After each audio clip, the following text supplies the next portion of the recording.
BTR তাৰপিছত Karbi Anglong autonomous council আৰু Dima Hasao autonomous council তালৈ একদম ফাণ্ডটো মানে কি কৰে চেণ্ট্ৰেল গভৰ্ণমেণ্টৰ পৰা যিটো ফাণ্ড আহে সেই ফাণ্ডটো ষ্টেট গভৰ্ণমেণ্টে ৰাখি থৈ নিজে খৰচ কৰে তাৰপিছত এইবিলাকলৈ ডাইৰেক্টলি যাবলৈ নিদিয়ে অট'নমাছ কাউন্সিলবিলাকলৈ যি কাৰণত অট'নমাছ কাউন্সিলবিলাকৰ অৰ্থনৈতিক সংকট হৈছে গতিকে Karbi Anglong autonomous council Dima Hasao autonomous council আৰু BTR অট'নমাছ কাউন্সিলৰ কাৰণে পইচা পোনে চেণ্ট্ৰেলৰ পৰা ইয়ালৈ অহাৰ ব্যৱস্থা কৰিব লাগে আনহাতে আমি দেখিছোঁ যে এতিয়া অসম চৰকাৰে কি কৰিছে ডিজিটেলি পইচা তুলিবলৈ লোৱাৰ কাৰণে ডিজিটেলি টেক্স তোলাৰ কাৰণে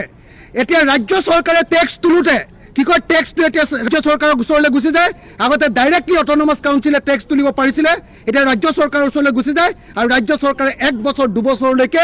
এই যিবিলাক টেক্স উঠে সেই টেক্সবিলাক যেনেকৈ ট্ৰান্সপৰ্ট টেক্স যেনেকৈ ফৰেষ্ট টেক্স এই ৰেভিনিউবিলাকৰ পইচাটো এই অট'নমাছ কাউন্সিলবিলাকক নিদিয়ে গতিকে অট'নমাছ কাউন্সিলবিলাকক সম্পূৰ্ণৰূপে স্বতন্ত্ৰ ব্যৱস্থা কৰি দিবৰ কাৰণে দাবী আজি মই ৰাজ্যপালৰ ভাষণৰ মাজতে এই দাবী উত্থাপন কৰিছোঁ এই 3টা মূল দাবী আপোনালোকে জানি আচৰিত হ'ব যে BTRত আজি BTR এছেম্বলিত ইয়াতে অধিৱেশন পাতিছে অসম বিধানসভাৰ অথচ ৰাজ্যপালৰ ভাষণত BTR চুক্তি কিমান কাৰ্যকৰীকৰণ কৰা হ'ল তাৰ কোনো বিৱৰণ নাই কেনেকৈ বড়োসকলক ঠগি আছে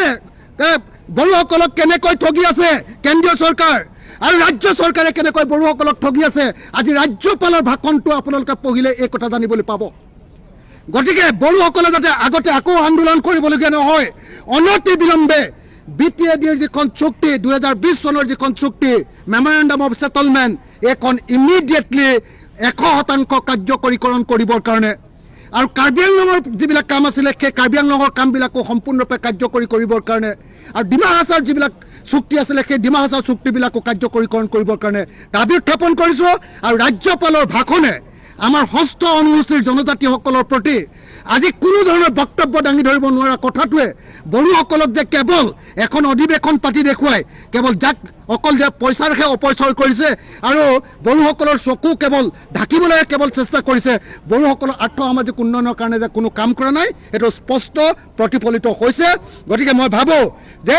আজি অসম চৰকাৰে মুখ্যমন্ত্ৰীয়ে আমাক ক'বই লাগিব যে BTR চুক্তি কেতিয়া সম্পূৰ্ণ কাৰ্যকৰী কৰা হ'ব